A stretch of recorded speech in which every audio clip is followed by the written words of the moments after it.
Цените вртоглаво растаат, инфлацијата не стивнува. Статистиката измери дека трошоците за живот во февруари изнесуваат 5%, додека цените на мало се зголемиле за 4,2%.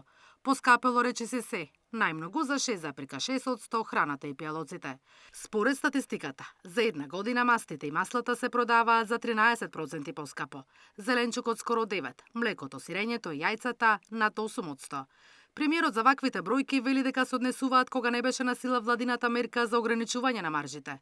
Очекува пониска инфлација од март. Многу прецизно треба да ја кажуваме работите во јавноста. Значи од 1 до 7 и во третата недела се мерат трошоците и тоа потоа се дава како статистички показател, што значи дека се уште не беа апlicirани мерките од владата. Веќе очекувам во март месец да имаме напредок и тука, односно намалување на трошоците.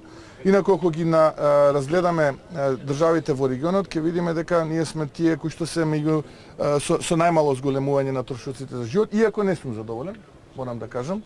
И 5% е нешто што е многу. Виновни за високите цени се и трговците и дистрибутерите. Со маржи до 70% ги пумпале цените на храната, објави Пазарна. За сега казнети се 8 субјекти, од кои 3 помали маркети и 3 неголеми увозници на овошје и зеленчук, но и една аптека. Ќе платат 42.000 евра глоба. Увидено е маржи од 5 до 20% кај маркетите за оние најобртни производи и над 30% кај оние помалку обртни производи и непрехранбени производи. Лична хигиена, хемија, бебешка храна, пелени и така натаму. Додека кај увозниците се увидени бруто профитни маржи, значи увоз до фактура према маркет, од, слободно можам да кажам, од 30 до над 50%.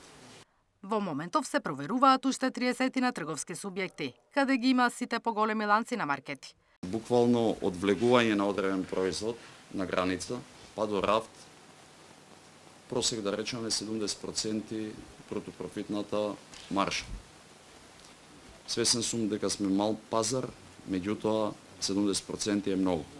Растот на цените на храната, според директорот на Пазарна, нема да се спречи со замрзнување на цени и маржи. Потребни се долгорочни решенија, со законски измени, а дел од нив веќе се подготвуваат во Министерството за економија.